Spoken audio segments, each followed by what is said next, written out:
Okay. All right, and Remember to phrase your answer in the form of a question. Quiz show. okay, I'll just like generally go over stuff and just think of it more as a conversation than an interview, you know? Because Okay. I think it's more relaxing then. Okay, first one is something that I already asked you once before, was how long you've been playing. I've been playing since I was 18 months old, according to my mother. Some people were singing at my Grammy, oh God, I can't believe I said that. My Grammy Duck's house, yes, and who was the lecherous little Irish woman. And there was a piano, and Grammy Duck and everybody were singing songs like Mammy and Swanee River, and so I started picking it out on the piano. So my mom went and invested in a piano, thinking I was going to be a prodigy. I took 3 Suzuki lessons, and then the teacher ended up slamming the lid on my fingers because I wouldn't take my hand off the piano, so we just gave up on that, and I improvised the rest of my life, thus far. Cool, okay. Next one was that just that you pour so much of yourself into your music, and, you know, is that really difficult for you? Did you always kind of do it that way, or did you kind of learn to be very personal? My music has always been a private thing for me up until like less than a year ago, up until last September. It was something I did on my own time to cope or to deal with life. So I never understood. My boyfriend would always like say that he wrote these songs about things that never happened to him, about events and feelings he's never experienced. And I always wondered how, because my stuff has been totally honest. I don't think I could write like Frankie Valli kind of la-la stuff, ever. Because it's just how I deal with things. I wish I could. I envy my roommate, because he can write these songs that are like really upbeat and poppy, and my stuff's always too long and too like morose to ever get radio play. Okay. Let's see. Obviously your songwriting is, and you just kind of answered this, that it's somewhat of a catharsis. And, does it work? I have a cat with one white ear and one black foot. Yeah, it works. I'd probably have blown my head off years ago if I didn't know how to play. I always have these nightmares of like turning into an amputee, and nobody can translate my songs for me because I don't read music, so I just have all these things going through my head and no way to type them or write them or play them. Just sitting around. Okay, let's see.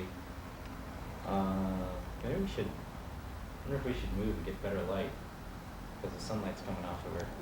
Pause it. Ready? Okay. Oh, the next one was, who would you dream of being produced by, or have you thought about that kind of thing? I've never really thought about production stuff Yeah, or getting signed. Lipstick. You're dead. What? What? Is that better? Okay. When a man I've never met suddenly gives me urine, that's impulse. Don't ever interrupt me to tell me about lipstick in the middle of an alleged interview. Now you make me paranoid as hell. I never thought about getting signed anywhere.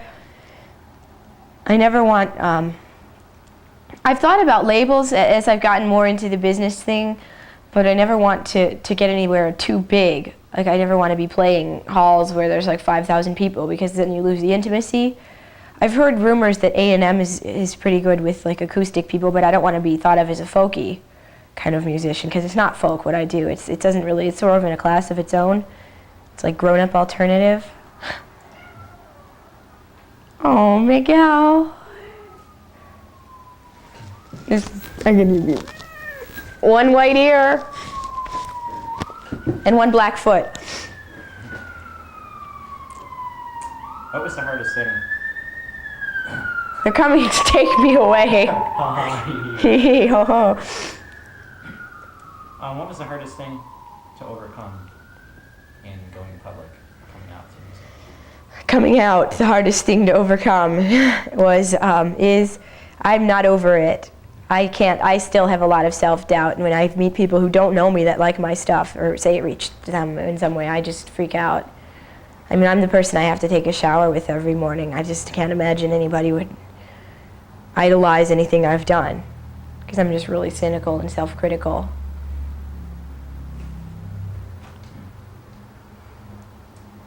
Why do you think that, well, actually the first question should be, do you think, but I figured you'd agree with this. So it was, why do you think that honest music is so touching? I thought this was kind of a stupid question because I think it's kind of an obvious answer. No, I don't know if honest music is always touching. Some people get very creeped out by it.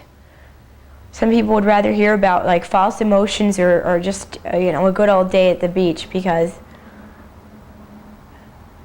at the same time that certain artists I've heard certain songs get to me or reach me or inspire me because of honesty. There have been many occasions where I'll hear something that I think is too much of a like get up in the middle of an AA meeting kind of song, get on a talk show. I'm gay, I kissed a girl, my mother hates me, I was raped by 7 people and they were all dwarves. I just hate that kind of honesty. I think to get to the point and like the root of what you're saying without pulling all the other pulp is a good thing. Okay.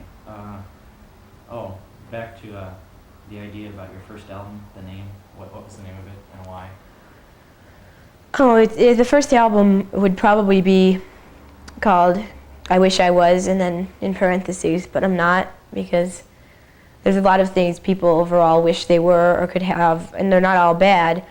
And the basic songs that I do over and over again, and the people who know anything about my stuff ask about, they're all about wanting things to be a little bit different than they are. And they're not all wistful thoughts about things that can't ever change. I think the answer to this is obvious, but I guess it's a good interview question. Is it more important for you to write the music or to get signed? I think that it's more important for me to write than to get signed, because I'm scared that if anybody ever actually signed me, I'd hit a dry spell and then they'd be out a couple $1,000. Okay. This I thought was a good one. Is it your screenplays and poetry are really excellent too? And have you ever considered branching off into that kind of stuff, or is it just music? I never thought I'd be doing music. If somebody told me a year ago that I'd actually be playing out in places where people could see me and sharing these intimate thoughts with strangers, and I'd probably have freaked out, because I always thought I'd be doing directing or some sort of cinematography, screenplay stuff. I never thought I knew enough about theory, which I don't, to have a career in this. But nowadays everything's so technical and like weird that you can be a musician without knowing anything about music. It's always been like a feeling. I took it too personally. I never want to be an actress or anything where I'm in the public eyeball, because I always wanted to be behind the scenes. It was just the other day I passed out some flyers that were like 7 cents each because they were colored, and some punks threw them out right in front of me, and I was just like really crushed, even though I didn't know them from like Jack Frost or Jack Shit or Jack Nicholson. My Uncle Jack has a wooden leg. Sorry. I think we'll throw that in right at the end of the video. Random quotes from Douglas. Okay. This doesn't even have to necessarily be a musical question, but I just was assuming it was. Is like just you in general. What do you hope to achieve, and how will you be remembered? I have to pee. No, really. No, I want to achieve, I don't want to achieve notoriety, even though that was my approach to things all through childhood. And I don't want to sound like a cheese dick and say, oh, I want to make a difference in the world. I mean, yeah, if somebody hears something I wrote or it keeps them, from offing themselves, or if it makes them have a better career than me, more power to them. But I don't know. I always thought that maybe I'd be somebody, but doesn't every kid? I don't know. I used to have I had this dream that I was seeing like a movie of my life, and it ended young, but there was a mural and it said that I was all sorts of things. I was a filmmaker and an educator and whatever. I'm really scared that I'm going to end up doing something stupid before I hit 21 and marrying somebody and just thinking about kitchenware. I just want to be happy. I just want to be able to like lay there dying and not feel like I wasted most of my life. Cool. Oh, that leads right into what would your epitaph be? Oh God. This is, I'm actually putting off buying a headstone for the cemetery plot I'm paying off because I don't know what I want to put on it besides my name. I have my moments. Sometimes I'd like to put "this place sucked," and other times I don't want anything that would be like trite and falsely witty. Probably just put my name. I always wanted you standing on my dick.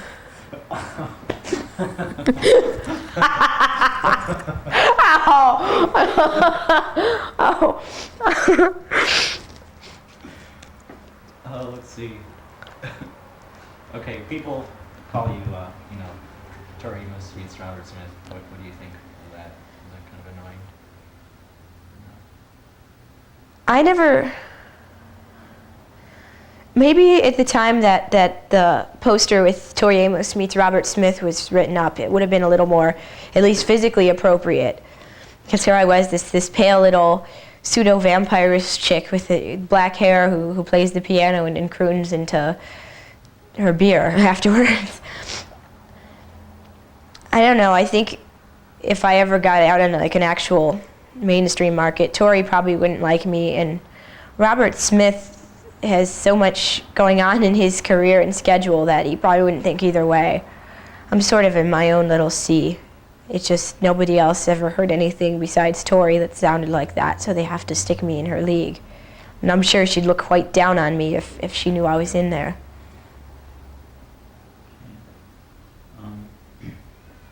If you weren't writing your own music, would you do it for others? Would you ever write stuff for other people? I've thought about writing for other people.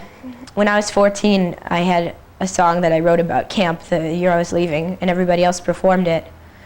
And I sort of directed it, and it was very weird to hear other people singing my stuff. I mean, I was actually kind of emotionally messed about it just because the way it went. I can't ever imagine anyone who, besides like some eclectic screenplays, who would want my stuff written for them, because it's like my stuff. It would be weird to hear anybody else singing about it.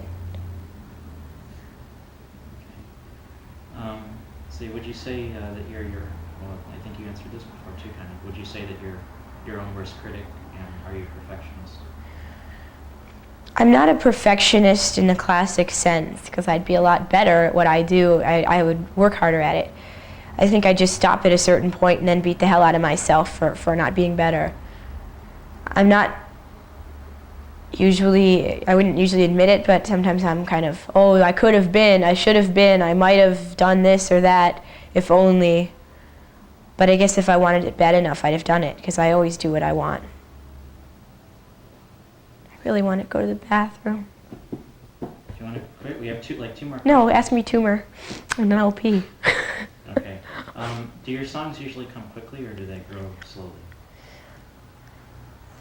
They happen. I don't like... See, I've read countless interviews with Tori Amos, and it's like...